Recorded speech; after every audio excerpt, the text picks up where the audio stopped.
paging doctor? Uncle Sam? New signs a complete government takeover of healthcare is gaining traction. This week, the White House hiring John Podesta to be part of the president's inner circle. The same guy recently tweeting his support for a single-payer system. And this week, a new bill calling for universal coverage being introduced in the Senate. So is a complete government takeover on its way? Hi, everyone. I'm Brenda Butner. This is Bulls and Bears. Let's get right to it. Here they are, the Bulls and Bears this week. Gary B. Smith, Tracy Burns, Jonas Max Ferris, John Layfield, along with Christian Dorsey. Welcome to everybody. Okay, Gary B., brace yourself for government-run health care. Well, I think that's what they've been wanting and headed toward all along.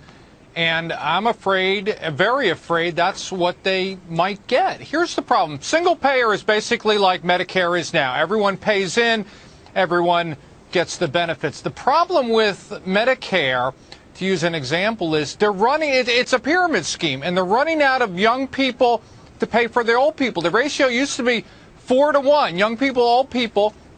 By 2030, it's going to be 2.4 to 1.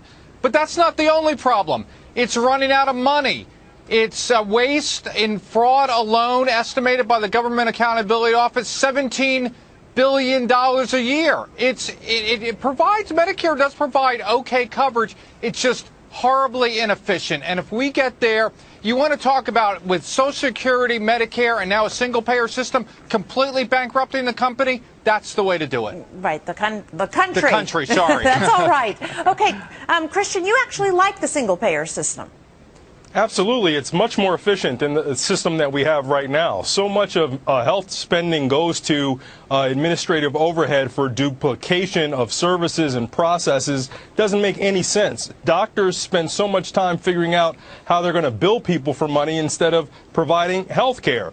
A single-payer system provides much greater efficiencies, and that Medicare system that Gary talked about, it's actually much more popular than private insurance is because people see that they're getting better care and less waste and less administrative overhead. Well, Tracy, it may be more popular than Obamacare right now because at least you can enroll on it. Do you think that anger over Obamacare and all the problems that it has might push Americans towards single-payer system? Because anything is better, basically, right? The bar is that low right now.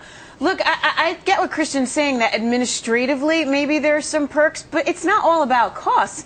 I mean, you're going to have lower services. Watch your medical research go down the toilet. You're going to see a lot of people not getting what they need. Okay, sure, the billing system's better, but that's not what it's all about. And let's admit it, it's going to be overused and abused, much like all systems that are free, one price, pay for all, get everything you need. This is not going to solve our problem. Well, John, you know, it's often said if you like the DMV, then you're going to like a single-payer system because the government's running it.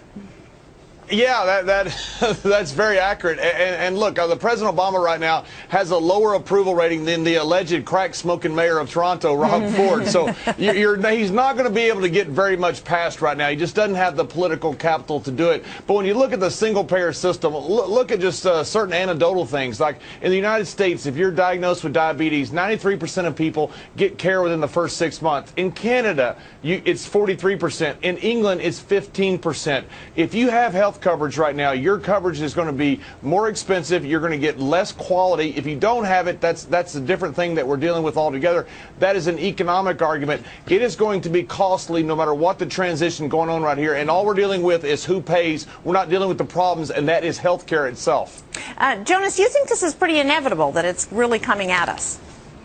It's not only inevitable, it's accelerating because of the current state of the Affordable Care Act. You know, doability is important for the government. It's not just about the efficiency. They can't pull off certain things. And once you get this Frankenstein private-public system where there's a website and there's like gold and silver plans, that's too much like something, you know, Amazon would do or something.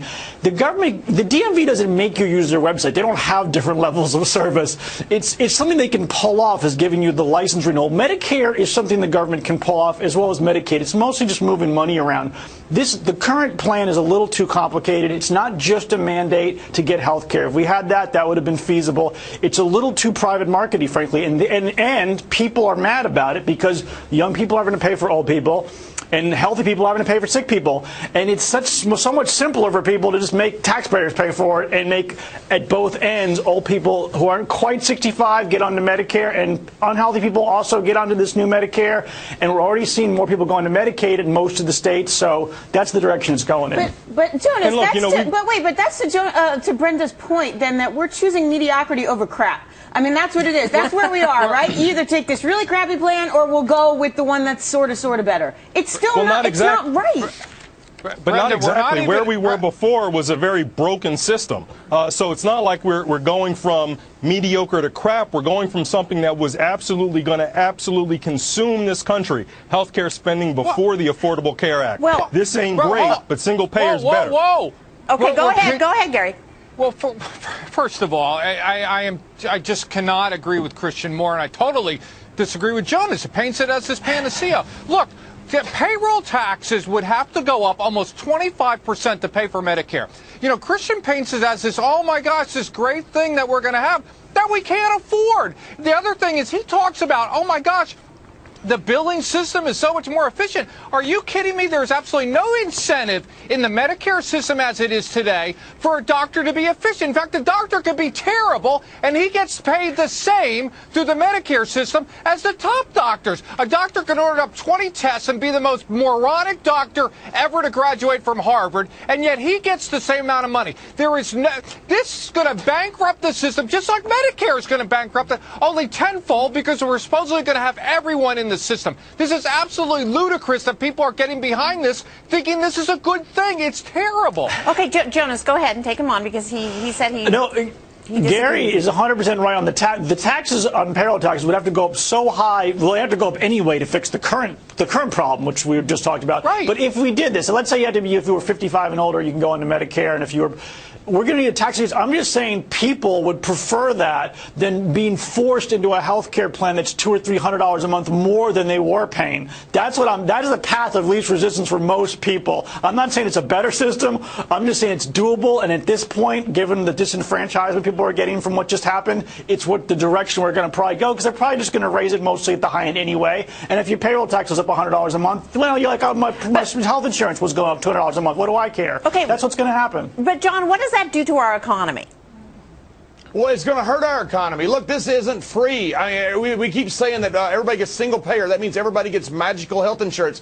It isn't free. It's going to cost people a lot of money, especially transition period. Imagine what we're doing. We've got a business that is broke. What's that? Healthcare. You've got fraud. You've got inefficiencies, and all you're doing is sticking 50 more million people into that business and making them be customers. And you're saying that's going to fix it?